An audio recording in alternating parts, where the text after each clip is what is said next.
Mga kasama, 5 o'clock ng umaga ngayon, binabaybay natin ang highway patungo ng Siaton, isa sa municipality ng Negros Oriental. Balita natin, mura daw ang baboy at kambing doon. Ang tinutukoy natin lugar mga kasama ay ang Barangay Mantuyup Auction Market. Dito daw tayo makakabili ng murang baboy at kambing. May kaliitan ang auction market nila at halos motor lang ang pangunahing sasakyan dito. Ibig sabihin, simpleng bilihan ng mga baboy at kambing kaya aasahan natin na simple lang ang presyohan nila.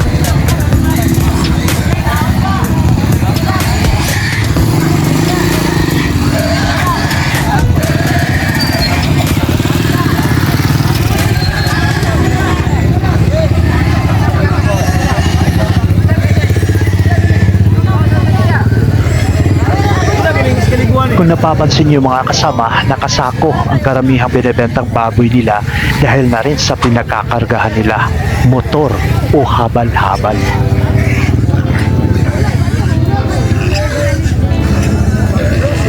Baboy yun? 5 na lang.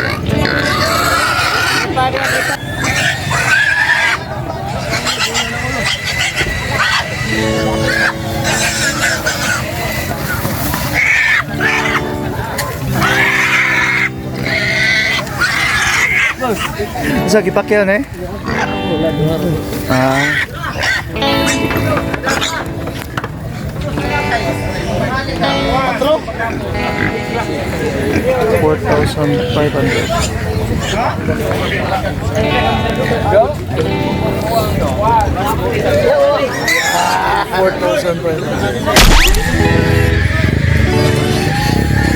4,000 pesos.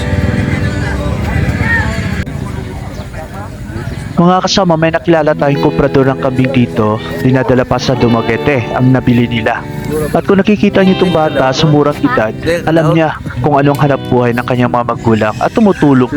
Kaya napakainam kung isasama natin ang mga anak natin minsan sa kung anong kinagawa natin upang sa agang edad, mulat na paano maghanap buhay.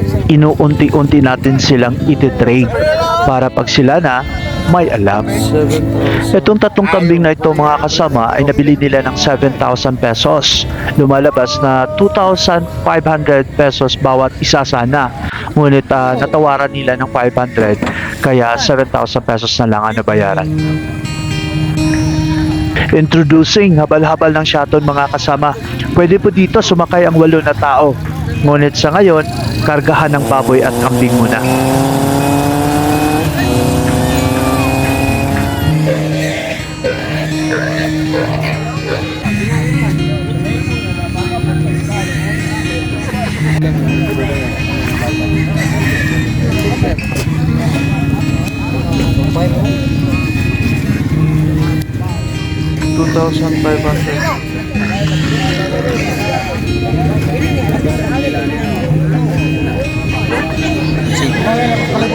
May tatlong biik bagong dating mga kasama talagang pinagpipiestahan dahil 5,000 pesos lang po ang tatlo.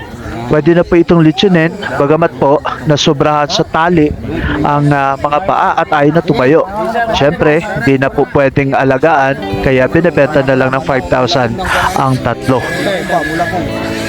Nakikita nyo naman po ang laki ng mga biik. Malilitsyo na ho talaga. 3,800 pesos sana ang bawat isa. Ngunit ayaw nga tumayo kaya na-package ng 5,000 pesos. Nabalik yan. Balik ko na ito. Sir. 5,000 ang tulo? Nabalik man. Kung dili pa balik, wala unta. Ano mang nabali na, boss? Sa pagkako sa kariyera. Mga kasama, kung kambing o baboy ang hanap nyo, lalo na kapag nagbabudget tayo or para naman doon sa mga may karinderya, ay napakainam po dayuhin ang Mantuyup Auction Market. Asa dalo ni sir? Ah, Dumaguete pa. Halos puro Dumaguete ang komprador dito mga kasama. Sa pilan eh? 4 na boss. Tag 4 ka daw sa? 4,000 each. Bukas po ito kada linggo ng madaling araw. Agahan nyo talaga. Dapat madaling araw na dirito na ho kayo. Dahil pagsapit ng alas 8 ng umaga, mingaw na po, wala na pong tao. Natatapos po agad ng 8 o'clock ng umaga. Mga simpleng magsasaka ng munisipalidad ng Shaton ang nakikita-kita dito tuwing Sunday upang ipagbili ang kanilang mga alagang hayop sa murang halaga.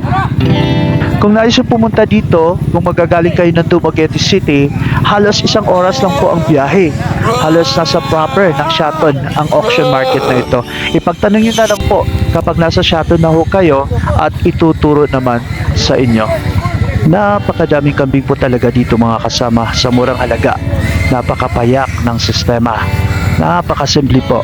So far no, wala tayong nakikitang nagka-hawering o middleman. Yung tipong kukunin mo sa may-ari ang panindang hayop mo at ang hawering ang magtitinda. Siyempre may patong na. Kumbaga, dapat magaling mag-sell stock upang maging certified hawering ka na. Madami sa duldul pa akong ng ganyan.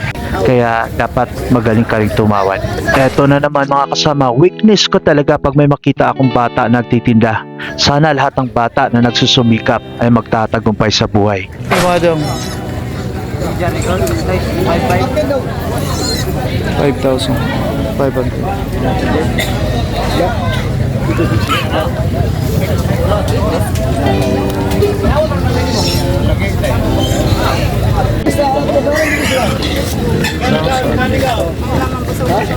Okay na to.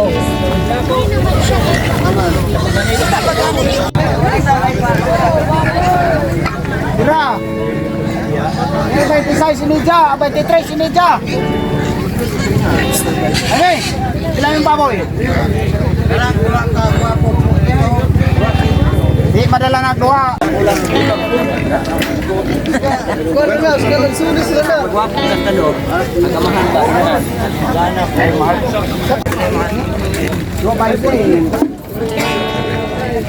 Pilay palit ni mo te. Oh, tsada kayo. 2,400.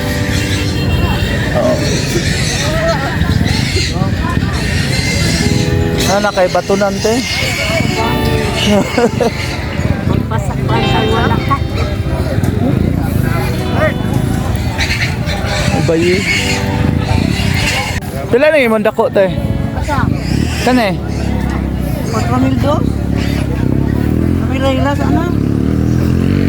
4,000 dos na eh. Karing de oh. Kung ano may 4,000 Ah, kani? Atres. Kanin do ka bukag may? 2,000 rin oh. 2,000. 2,000. Ano yung 1,000 yung gamay? 1,000 pesos.